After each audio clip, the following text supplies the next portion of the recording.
Hi friends, అటుకులతో హెల్దీగా ఇలా పోహా అయితే ప్రిపేర్ చేసుకోండి. చాలా బాగుంటుందండి.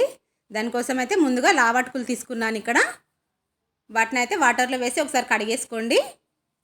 కడిగేసుకొని ఒక 2 నిమిషాలు దాంట్లోనే ఉంచేసి వాటర్ మొత్తం వంపేసుకోవాలండి. ఇవి తొందరగా మెత్తబడతాయి. అలాగే పెట్టేసేయొద్దు వాటర్ని.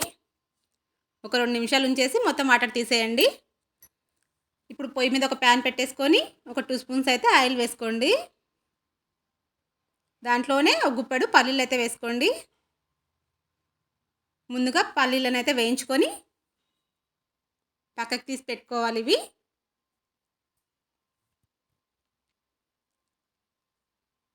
ఇలా కలర్ చేంజ్ అయిన దాకా ఉంచేసి పక్కకు తీసి అయితే పెట్టుకోండి పల్లీలు. అదే నూనెలో కొద్దిగా జీలకర్ర, కొద్దిగా ఆవాలు,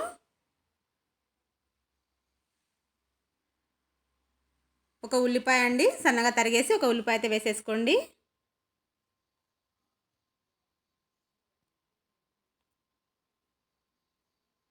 ఈ ఉల్లిపాయని కొంచెం పచ్చివాసన పోయే వరకు అయితే వేగనివ్వండి.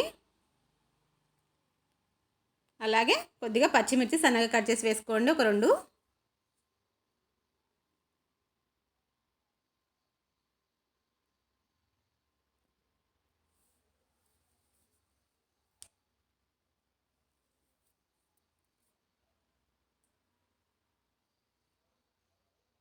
ఇప్పుడు దాంట్లోనే ఆలుగడ్డలండి, ఒక ఆలుగడ్డ అయితే తీసుకున్నాను. అవైతే పొడవుగా ఇలా కట్ చేసి వేసుకోండి. అలాగే ఒక క్యారెట్, ఒక క్యాప్సికమ్ ఇలా పొడుగ్గా కట్ చేసి వేసేసుకోండి. చాలా హెల్దీగా ఉంటుందండి. ఇలా వేసుకుంటే కలర్ఫుల్గా ఉంటుంది. చూడడానికి కూడా పిల్లలు కూడా చాలా ఇష్టంగా తినేస్తారు ఇలా చేసిస్తే. ఒకవేళ మీ దగ్గర వెజిటేబుల్ లేవనుకుంటే ప్లెయిన్గా చేసేసుకోండి. ఉంటే వేసుకోండి, బాగుంటాయి. ఇవి కొంచెం మూత పెట్టేసి మగ్గనివ్వాలండి. కొంచెం మెత్తపడాలి ఆలు, క్యారెట్ అవన్నీ. కరివేపాకు వేసేసి కొద్దిగా సాల్ట్ వేయండి.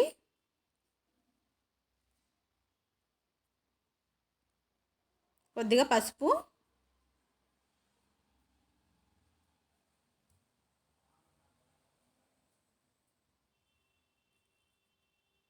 ఇవన్నీ వేసి కలిపి ఒకసారి మూత పెట్టేసి ఒక 10 నిమిషాలు అయితే దాన్ని మెత్తపడేంత వరకు మగ్గించుకోండి.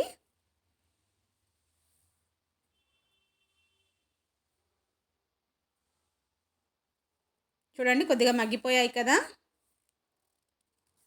ఒకసారి కలిపేసుకోండి మొత్తము.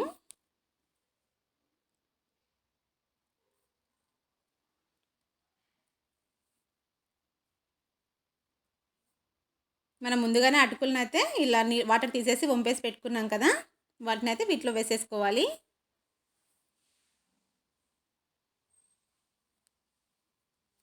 లావు అటుకులే తీసుకోండి. సన్న అటుకులు అయితే తొందరగా మెత్తగా అయిపోతాయి. ఈ అటుకులు అది మొత్తం కలిసేలాగా బాగా కలిపేసుకోండి ఒకసారి. చాలా ఈజీగా చేసేయచ్చండి ఇది. టేస్ట్ కూడా చాలా బాగుంటుంది.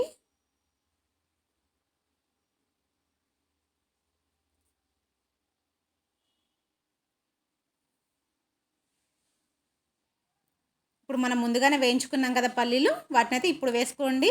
ఇప్పుడు వేసుకుంటేనే అవి కరకరలాడుతూ చాలా బాగుంటాయండి. లాస్ట్లో వేస్తేనే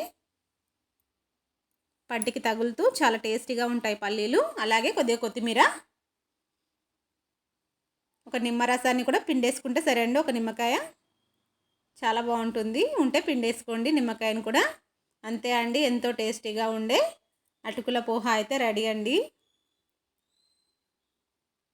తప్పకుండా ట్రై చేయండి. నచ్చితే కనుక లైక్ చేసి సబ్స్క్రైబ్ అయితే చేసుకోండి.